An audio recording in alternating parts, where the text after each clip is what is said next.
few years earlier, when Kane was a struggling boxer barely making ends meet, he went to his brother for help, asking for money to start a business. Lincoln agreed to lend him the money, but only if Kane did one thing in return. With no other choice, Kane accepted, even though he didn't know what the task was. Later, he learned that all he had to do was grab a plastic bag from a poor woman and bring it back to the office. Not realizing what would happen, Kane quickly went through with the robbery. To his surprise, the woman panicked and ran after him, clinging to that bag as if her whole life depended on it. The chase ended when the woman was struck by a car. Kane, shocked by what he had just seen, was immediately arrested. A few days later, he was taken to meet O'Hara, a veteran detective who had been investigating his brother for years. That's when Kane learned the truth. Lincoln was running a dirty loan sharking business. O'Hara asked Kane to help bring his brother to justice. But even though Kane knew how serious Lincoln's crimes were, he chose to stay silent and protect his family. He was brought to Sergeant Evans, a tough, violent interrogator known for being a corrupt cop who tortured suspects to force confessions without permission from detectives. Evans brutally beat Kane. Even with his hands tied, Kane tried to fight back, but Evans's powerful punches eventually knocked him down. After the beating, Kane was sent to Belmar Prison, a filthy, violent place so notorious that people called it the meat grinder. Since Kane had no previous criminal record, he quickly realized that life in prison would be full of challenges. On his first day, a huge inmate attacked him for no reason. Kane tried to defend himself, but the fight soon turned into a violent brawl with several other prisoners. He managed to knock a few of them down, but they eventually overpowered him. The remaining inmates surrounded him and viciously broke his front teeth, a cruel warning of what awaited him next. After the brutal incident, Kane had to wear metal dentures, which he actually liked because they made him look tougher. During this time, his mother, Mrs. Burgess, visited him in prison. She brought shocking news. Lincoln, the brother Kane had always been loyal to, had blamed him for his own arrest and refused to help. Hearing this, Kane felt completely betrayed. His loyalty meant nothing now. The brother he trusted most had abandoned him while he was locked away. Even though Lincoln was the one who got him thrown in prison, Kane stayed mentally strong and asked his mother to tell Lincoln to reach out to him. But days passed with no response, no visits, no phone calls, not even a single letter. In the end, Kane had to face the painful truth. He'd been completely abandoned, and from now on he could only rely on himself to survive. During his time in prison, Kane was often attacked by other inmates for reasons he didn't understand. With no one to protect him, he had no choice but to learn how to fight back. From that moment, he dedicated himself to intense physical and mental training, determined to be ready for any fight that came his way. One day, a violent brawl broke out between him and two other prisoners.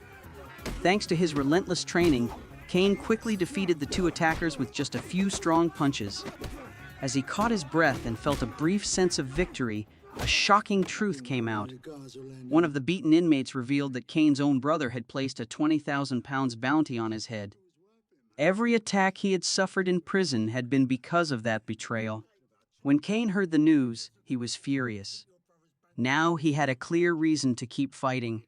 He was determined to get revenge on those who had caused his suffering. Giving up was not an option. The 20,000 pounds bounty on his head drew more and more inmates, making life even more dangerous. But as his enemies grew, Kane also grew stronger, both in determination and reputation. Every fight left him with injuries, extra prison time, and long stretches in solitary confinement.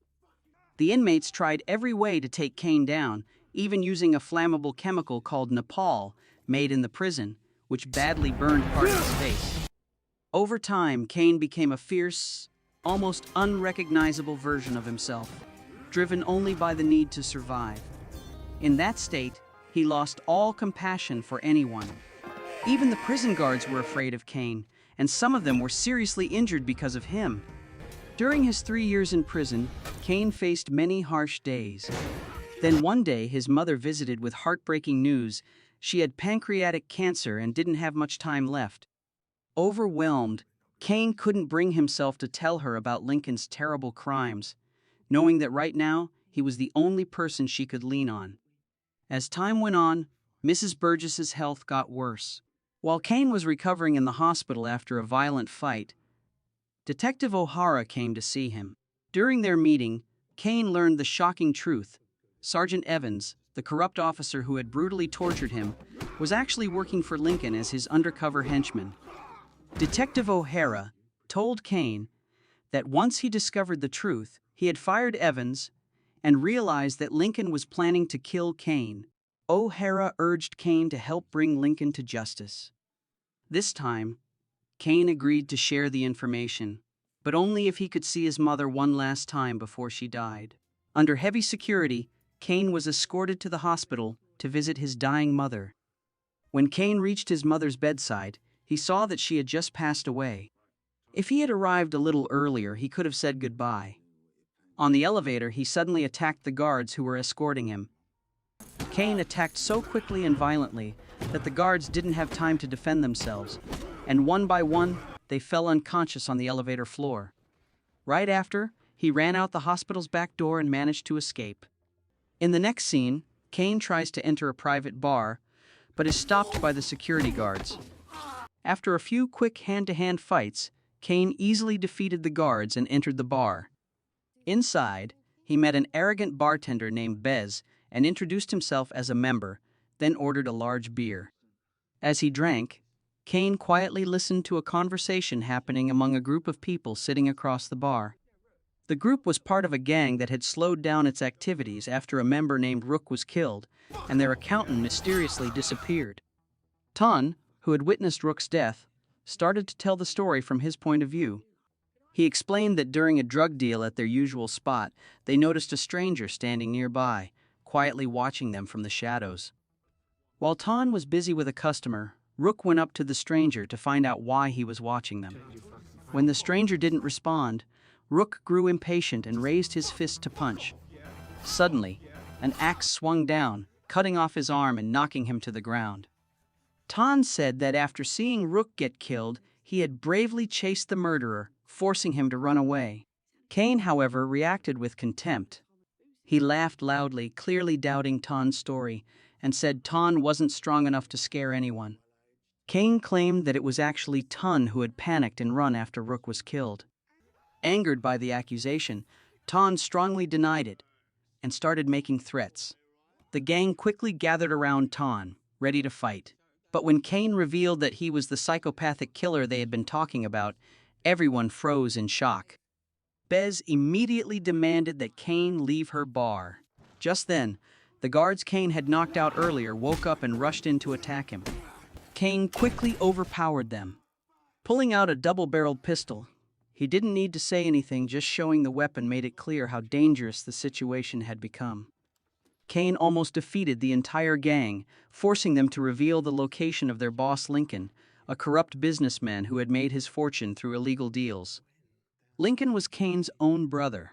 But instead of finding Lincoln, Kane came face to face with Hyde, the boss's most loyal assistant, who still clearly remembered Kane's past. Hyde quickly introduced Kane to the gang, saying he was the boss's brother, someone who had made serious mistakes and paid for them in prison. Hyde mocked the scars on Kane's face, hinting at the humiliations he must have suffered while locked up. Suddenly, one of the bodyguards lunged at Kane, but before he could reach him, he was shot in the kneecap, causing his leg to buckle and him to fall to the floor. The bodyguard screamed in pain as Kane kicked him in the face, knocking him out immediately. Even after seeing this brutal attack, Hyde still doubted that Kane was Rook's killer, mainly because of Ton's earlier claims. To prove the truth, Kane revealed the final piece of evidence, the severed hand of Rook, kept in a plastic bag that Ton had opened himself. Now there was no question Kane was a ruthless killer, and the entire gang had to obey him. After defeating Hyde, Kane blamed him and Lincoln for his time in prison and demanded that Lincoln be brought to face him. When two gang members asked to use the bathroom, Kane refused and made them relieve themselves on the spot. Ignoring Kane's threats, Hyde tried to stay calm and dared Kane to act. In response, Kane made him kneel and warned that any word he said next could be his last. At that moment, Lincoln appeared with 3 henchmen and recognized the brother he thought he had lost. Facing his greatest enemy, Kane became even more aggressive, quickly disarming them and dragging the entire group toward the subdued gang. Kane was almost ready to take his revenge, but first he demanded to know why Lincoln wanted him dead. After the blood brother plan failed, Lincoln finally confessed that he had no choice. One of his agents had found out that Kane was planning to betray them. Kane, knowing about Evans's betrayal, revealed that Evans had been giving false information. Instead of trusting Kane, Lincoln chose to believe the corrupt cop who no longer worked for him. Kane explained that when he unexpectedly appeared at Evans's new workplace, he confronted him and ended the betrayal with a fatal hammer blow to Evans's head. Impressed by Kane's cleverness and careful plan, Lincoln promised him a new life and a fresh start. But Kane ignored the offer completely. He ruthlessly shot Hyde and then beat him to death, leaving a horrifying scene for everyone watching. Still in shock from the sudden death of his closest aide, Lincoln immediately became Kane's next target. He could hardly believe his eyes when he saw his account balance had dropped to just $1,500.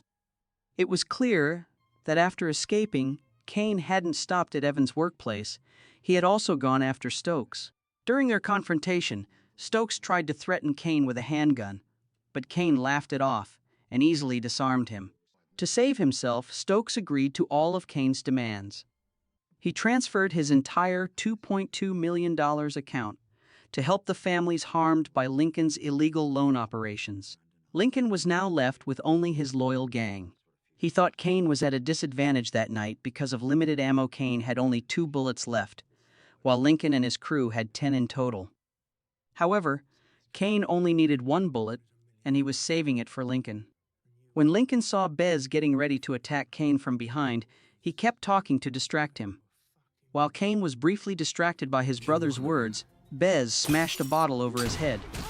Kane quickly shot one gangster in the chest, but he was soon overpowered by the others and disarmed. Unable to defeat Kane in hand-to-hand combat, the thugs started throwing glasses and bottles at him. When Bez gave them a bag full of metal bars, hammers, and knives to try to kill him, the weapons were useless against Kane's strong body and expert fighting skills. One by one, he took them down brutally. As usual, Ton panicked and ran away. This time, Ton returned with a submachine gun and fired at Kane, but he missed every shot. In the chaos, Ton accidentally killed one of his own gang members. Kane quickly grabbed the gun from Ton and used it to take down a few more enemies.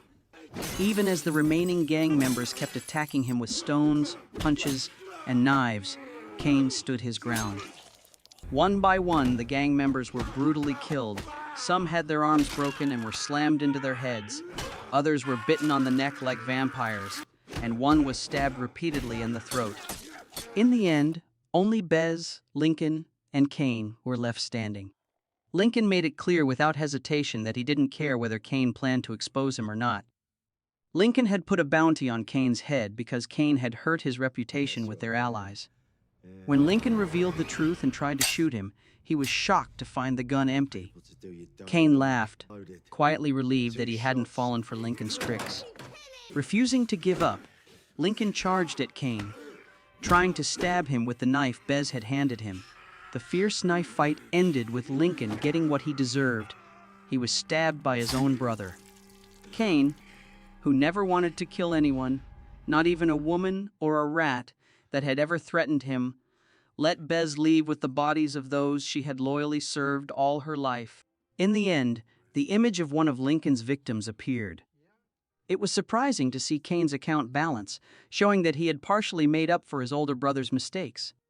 Beyond giving Kane satisfaction, this revenge also helped Prey and Detective O'Hara. If you enjoyed this story, remember to like and subscribe to our channel, where every film is explored in detail and every character has their own story to tell.